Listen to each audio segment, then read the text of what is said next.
అనుదిన నిత్యజీవపు మాటలు. దేవుని నామానికి మహిమ కలుగునుగాక. దేవుని వాక్యాన్ని చదువుకుందాము.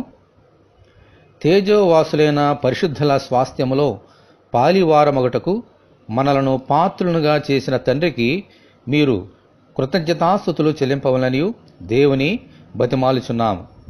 కొలస్సీలకు రాసిన పత్రిక 1వ అధ్యాయము 12వ వచనం.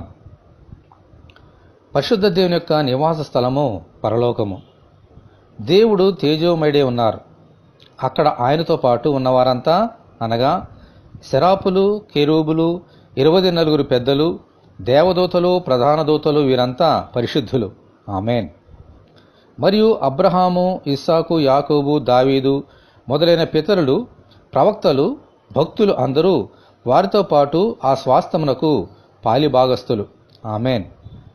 అటువంటి శ్రేష్టమైన స్వాస్థ్యంలో అన్యజనులమైన మనము కూడా దేవుడు తన కుమారుడైన యేసుక్రీస్తునందు విశ్వాసముంచిన మనకు కూడా స్వాస్థ్యమును అనుగ్రహించుట ఎంత భాగ్యము, ఎంత ధన్యత.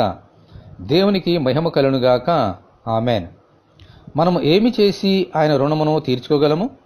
మన పూర్ణ హృదయముతో, పూర్ణ మనస్సుతో, పూర్ణ ఆత్మతో మన తండ్రి అయిన దేవునికి, మన ప్రభు అయిన యేసుక్రీస్తు ద్వారా అనుదినము కృతజ్ఞతాస్తుతులు చెల్లించడం ద్వారా మాత్రమే ఆయన రుణమును తీర్చుకోగలం. ఆమేన్.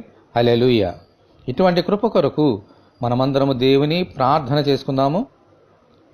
ప్రభువా, అపాత్రమై ఉన్న మమ్ములను మీరు రక్షించి తేజోవాసులైన వారితో సమానముగా స్వాస్థ్యము పొందినట్లు ఆశీర్వదించినందుకు మీకు వందనములు.